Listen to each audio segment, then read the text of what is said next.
Hey guys, welcome back to the studio. If you are new here, hello, my name is Byron. I am a trans and queer tattoo artist operating out of Ottawa, Canada, and on occasion, I'm known to do art that's not on skin. And yeah, today we're gonna explore a little bit of gouache, which is, I don't know, it's close to my favorite painting medium. I can't think of anything else that really has the same kind of qualities, that like delicious, matte, opaque, perfect coverage that gouache does. And then the way that all of that opacity kind of settles from layer to layer and compounds into something just like so good. Yeah, gouache is satisfying to me in the same way that oils are. Oils also layer really well. To me, I like the option of building. I think especially because in tattooing, it's so permanent and it's so high pressure. Tattooing is such a high pressure art form. Everything has to be right the first time. There's not a lot of going back.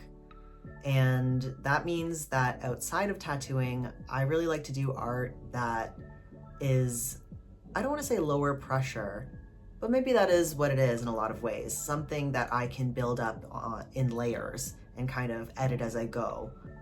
I also have always loved when an artwork shows its work. So I always love leaving a sketch underneath a pen and ink drawing, for example. So I think this kind of, I don't know, gouache fits the profile, let's say. Today, I'm opening and unboxing the HIMI Gouache set, which is that classic jelly gouache from Amazon. I've had this one before and I've actually loved it. My go-tos are usually like the Winsor & Newton designer gouache set because like can't go wrong. Of course, it's not gonna focus. Fine. Anyways, Winsor & Newton is my go-to for gouache. I find that the light colors heal tattoos dry really even, and they also stay bright, and also the darks don't darken as much as I found this palette did. So that's a classic thing with gouache. Your lights will kind of settle a little bit and darken slightly in value, and your darks as well are going to become very deep dark. So you kind of have to layer, meaning that it has to dry down completely, and then you can go back in with another highlight layer often. And I found that this one, the colors separate a lot more. However, interestingly enough, I find that the opacity on this one is perfect. It's so velvet smooth. The black in this set is like godly. I have nothing but good things to say about it, and I've painted a lot of works with the Winsor & Newton, which is a classic, but you know, like honestly, for the price point, it's unbeatable. I mean, this is roughly $30 Canadian, and like one of these is between like $15 and like $35 a tube. So, right? So, you know, in this economy, I guess I'm just really curious to see the differences because I started painting in gouache with the HIMI set, switched to the Winsor & Newton, and now I'm going to go back to this and just kind of see how I do with it. The reason that I got rid of it the first time was because all the colors were kind of mixed up, because I don't know why, I'm just incapable of cleaning my palette knife before I dip in from one to the next. But eventually, as it dried down, it was really hard to reactivate it and get the true color. And then also when it dries out, it just becomes like, I don't know if it's necessarily changing how it goes onto the page. Maybe it is, but there's something that's changed about them, and I don't know. Let's unbox this HIMI Gouache set, and we're gonna test it out too. We're gonna paint a piece of my tattoo flash, and we're just gonna see how it goes. All right, let's go. All right, everyone, so here is the HIMI Gouache set. It's 24 colors, 30 grams each of each color. They're bright, silky, and quick drying, apparently, according to the little label there. I don't know what makes me laugh so much about this, but there's something like really passive aggressive about, hi, it's gouache, and then underneath it says basic. I don't know, there's something funny about that to me. But let's get inside and see what this comes with. So we've got a nice little plastic palette here, which honestly I'm not really sure that I'll use, but I'm going to give it a try for this one. A list of all the colors. There's an interesting assortment of colors. I think that we could have had a little bit more neutral tones, but honestly, I'm fine with what we've got. I actually love the brushes that came with the HIMI set. I use the square chisel-tipped one all the time. It's about 1 inch across, and it's awesome for pretty much any project that you're working on. I haven't used the other two yet, but I'm hoping to on my next painting. I just know that I love that little square-tipped one. All 24 colors come sealed, and so you've got to get in there and get your fingers all dirty by opening them all up. Each of the little pots is, again, pre-sealed, so I'm just going to take them all out. I also hate the order that the HIMI company recommends sorting them in. I don't know why they do it completely out of order. I recommend either putting them back in rainbow order or according to warms, cools, neutrals, and then blacks and whites. So we're starting with this gorgeous deep red, which we're going to slap right into the palette as soon as it's open. There is something so ultra satisfying about opening these little pots and putting them in order into the palette. As a kid, I have early memories of sitting around with 100 pack of crayons, pouring them all out onto the floor, and then putting them back in painstakingly in rainbow order. And this is like one of my earliest memories.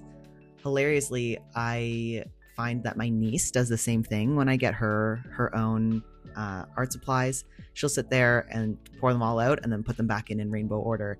And I wonder if that's some kind of genetic obsession with rainbows. It's totally unclear. But anyways, we're back to kind of figuring out how this whole thing is going to go together. And I am going to end up rearranging this at least once, I am sure. I think one of the strongest aspects of this palette is how many blues and greens are available, especially because a lot of blues and greens are very expensive in the paint world. For whatever reason, I think probably because of the pigments that they're derived from, greens and blues tend to be very expensive and also kind of hard to find as well.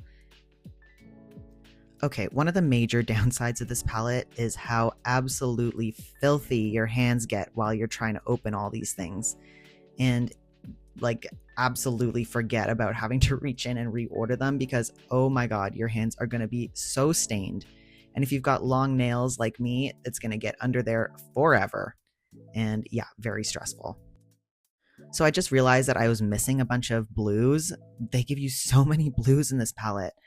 And we're going to rearrange a little bit because I am very uptight about the colors and their order of things. So we've got to have them all in the right order or else it's going to stress me out for the rest of my life. Ideally, we'd be mixing these all up before we use them too, but ain't nobody got time for that. In this economy, I'm sorry, I'm going to be churning those little pots much later on as soon as I need them. I personally always like all my neutrals on their own separate line. That way I know exactly where they are. I can reach for them quickly because I do use a lot of these to tone down the chroma and the saturation of some of these ultra bright paints. So I reach for them a lot. Now, in order to keep them wet, I recommend investing in a misting spray bottle. You can get these on Amazon, art supply stores, and it just allows you to kind of mist the top of them, and then you can seal it with saran wrap before you put the lid back on, and that should maintain the paint's wetness over time. So this is a flash piece that I drew up about 3 or 4 years ago. I've already tinted the page with some of that dark brown tone, and we're going to go in and start putting down our black. So this is actually a really dark green, and I'm taking a big chisel brush, and we're just going right in to chisel out the outline of this piece. I was always taught in art to work from the background to the foreground, and I think this is especially true in gouache. One of the most amazing things about oil and gouache painting is that you can work from dark to light very easily. So you can lay down your darks, have them all perfect, and then you can let that dry and then go back in with your brighter colors and your ultra bright highlights. As with oils, I always recommend making your black as thin as possible without losing the pigmentation. So you don't want to dilute it too much, but you definitely want it to be runny. This is the fat over lean concept in oil painting, and it also translates to gouache, even though we don't really have to worry about the density of the layering as much because there's no oil, it's just water. So I'm headed in right now, chiseling everything out, and then we're just going to throw our new greens over top. Something I'm really loving about the HIMI Gouache set is that the black is so ultra matte and crisp. It's so buttery smooth. My Winsor & Newton black does not behave like this, I'll tell you that for free. This goes on ultra rich, and you don't have to use very much. I was actually very impressed with how far the pigment kind of goes in one swatch. I'm using a synthetic fiber brush. I think it glides the smoothest with watercolors and with gouache. And I like to go at least 1 or 2 sizes bigger on the brush than I think I'm actually going to need. And that helps with painterliness and kind of developing a loose style, which I'm really, really working on. As a tattoo artist, I find I have a tendency to kind of want to overthink all the details and get in and make things as perfect as possible. But the joy and the artistic flair with painting comes from developing, in my opinion, a bit of a looser style and kind of letting the brushwork tell the story for you. One of my favorite painters is John Singer Sargent, who's an oil painter, and his style is composed completely of brushstrokes that develop form. So the idea is that any brushstroke that was put onto the canvas had a purpose. And we're not going to sit there and blend colors together on the canvas. We're going to put one color down, put another color right next to it, and then mix a new tone and make a new brushstroke in between the two in order to create the look of blending without kind of blending everything together for that ultra soft look. I like a little bit of, I don't know, artistic flair when it comes to that. And that is a lot easier said than done. It looks very simple when an expert does it. And let me tell you, I am here to say that it is not as easy as it looks. And I've been working on developing my personal style in painting for my entire life. Gouache is really satisfying to use because it dries quickly and you can get in an alla prima painting very, very quickly. Alla prima meaning we're working wet on wet and that the painting is mostly completed in one setting. I find, especially with the HIMI set, that I do need 2 sittings on every painting, one for the darks, and then we let those colors settle and blend into one another a little bit, let the values come down, and then I'll go back in for a second sitting where I add in all of the brightest brights and the highlights. This, I think, is the most satisfying part. I added a little bit more black and a little bit of blue to my color to add some depth, and we're just going in and filling in the rest of the spot around.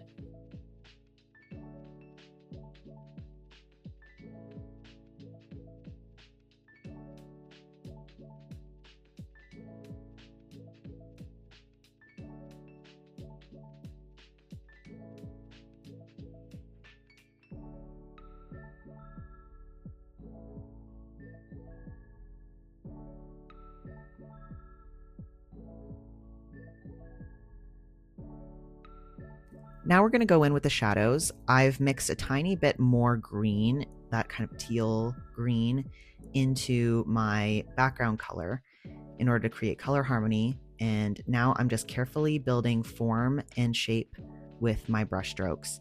Just gently pulling the brush in the way that I want the eye to go. If we do a bunch of short little staggered strokes, it's going to look busy. Because gouache is translucent, it's going to show ever so slightly the path that your brushstroke takes. So make sure that you are confident and that you know the shape of the object that you're painting. Painting is actually like kind of a simple kind of art form in the sense that you're just trying to create shape. And I heard that so many times before it actually sunk in properly. I have a really hard time painting what I'm actually seeing as opposed to what my brain thinks I'm seeing. This is especially true for color theory. I'm now going in with a highlight tone. So we're taking a electric yellow green, and I'm using a bit of like a half dry brush to add some beautiful gouache texture to this. I think that highlights are where you should be focusing your texture and detail. In fact, that's like kind of a known thing. In shadow, your forms kind of disappear and blend out, whereas with the light picks up detail. So you're going to find the most detail where the sun is hitting the object, or the light source, I should say. So for me, I'm trying to really chisel out the shape of this lemon and get that kind of like ochre yellow green down, which is going to be our shadow tone. Another interesting thing about color theory is this might seem like totally the wrong color when you paint it down on your palette. But then when you apply it onto the page, when it's surrounded by the other colors that give it context, the color harmony shows through and the color theory speaks for itself. So interestingly enough, I thought that this was totally the wrong tone when I put it down. But as it kind of settles, and especially as I see it playing with the leaves in the background color, it starts to make a lot of sense. And as it's drying, the lights are kind of lightening up a little bit, which tends to happen. And I'm going in with a nice bright white here, and I'm just going to start chiseling out the edge of the glass. This is what I mean about going over your darks with your highlights in gouache. This is so ultra satisfying, and it's something that I find very difficult to do in some other art forms. I absolutely love going back in for highlights. This is also where I'm using gouache to kind of practice my brushwork. I'm working on becoming a sign painter, and for that you need a lot of control. Luckily, tattooing has kind of taught me to be confident with my hand motions, and this is a really big skill to learn as an artist. It's going to make so much more difference. If you kind of sit there and do sketchy kind of style, sketchy small brush strokes as opposed to long, confident, bold shapes with your brush, you're going to instantly have a more professional look. It's also helpful to kind of work with a shaped brush. I like a chisel tip or a square tip on the end of my brush, and I always kind of try to hold it the same way. If I'm painting on the side with it, I'm going to keep painting on the side with it. If I'm painting at a 45-degree angle, I'm going to keep painting on a 45-degree angle. And that's what creates harmony between your brushwork as well. Now, I decided for some reason that I was going to paint this without any reference. I just painted this completely from my head, which means that there are a few downsides. I definitely was making shadows up and making reflections up, which is cool, but it also gave me an excuse to kind of run wild and run free. And also, this was an exercise in me for color theory. I tend to rely on photos a little too much, and I want to make sure that I actually understand color theory and I'm not just copying from photos that I see while I'm practicing. Here is another good example of a color that I thought was absolutely wrong before I put it down, even though my calculations were right. I wanted the same color as the background, so this kind of black-green that I had laid down in the first steps, but I knew that I wanted it to be yellow tinted because it's lemonade. So I did add a bit of a bright lemon yellow to my mix, and as I was putting it down, it looked so wrong. It was so neon and so bright, but I just trusted the process, and I trusted that gouache will do what I trust it to do, which is darken up. And as you can see, even from that first stroke, right next to what I'm about to put down there, it's darkened up significantly, and the colors really do look completely perfect, honestly. I definitely struggled a little bit once it kind of came to adding in the colors in my lemons, but I think overall it's pretty successful. So what I'm doing here is adding in a little bit of a lemon tone, just slightly more saturated and a bit like brighter in value. It's a little lighter so that it stands out from the liquid that's around them, but also kind of disappears as well. So what I'm doing in that bottom one and up here is adding a gradient in the lemon peel so that it looks like some parts are tilted towards the viewer and some parts are tilted away.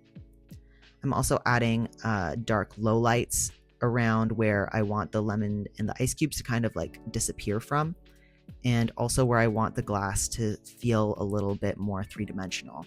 So where the vessel is the widest is where I want to put my darks in order to create depth and value. With any painting or art project, there is an ugly phase that you're going to have to kind of go through with your piece. At around this point, I considered giving up because honestly, it just was really not turning out the way I wanted, and I was starting to feel pretty dejected. This happens to me on every single painting I do, and you just have to stick it out. It will come together if you trust.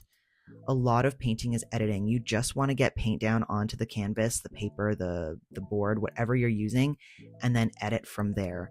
Because if you let yourself get in your head, things like this start to happen. My lemon was perfect. I don't know why I decided to add this shadow, and then I tried to fight it to get rid of the shadow, and it just wasn't working. And so I decided, you know what? How about screw it? Let's just put a big highlight over it. How does anyone know? Nobody knows. There's no light source there. We don't know if maybe there could be a big, giant white highlight right there. Who knows? Who cares? It's your painting. Do what you want. However, had I trusted myself and let myself kind of play a little bit more, I think I could have just pushed through and not given in to kind of taking the easy way out by just slapping a highlight on it and calling it a day. Right now, I'm just adding a few little detail sparkles because who doesn't love a detail sparkle? I am doing this with pure white, touched with like a tiny bit of red, just so I can get it ultra bright. And I'm adding in my final little texture details. I'm using that long tip paintbrush that came with the HIMI set, and we're adding little details. Like I said, texture is always going to be around the highlights. You don't really want to see a lot of texture details in the shadows unless you're doing hyperrealism, and even then, the shadow details are going to be way softer than the highlight ones. And here's the best part. Let's remove that tape, baby, and let's see what we've got. It instantly comes together. There's something so perfect and magical about a good tape peel reveal. I really did think that I was done until I realized the flowers aren't done. So I just went in with my little pen. Why do I keep saying pencil? It's a paintbrush. So the paintbrush, I'm going in with a tiny one, and I'm just adding little shapes and tones of gray here. I'm not even particularly caring about the color, the value level, any of that. I'm just kind of mixing a new tone for each section, because when a plane changes, your value, saturation, and chroma must change as well. There's got to be a change in, just for like simplicity's sake, let's just call it color. You change your color every time you change a plane. And this just helps your eye understand the movement and that each piece is separate and unique. And so I'm just kind of roughly going in. And even though these are such simple shapes, when you pull away, it really does look like a flower. And that's because of the simplicity of it, you know? Not every painting needs to be super clear up close. It's designed to be looked at from afar. I'm just taking my gold gel pen here, and I'm just laying down my little signature, labeling it, and here we go. We're all done, and I'm so thrilled with the results. I do wish that I had gone a little lighter on the highlight, but hey. Here is the final result. Thank you so much for watching along. Let me know what you think of the HIMI Gouache set and what your favorite gouache set in general is. We'll see you on the flippity flip.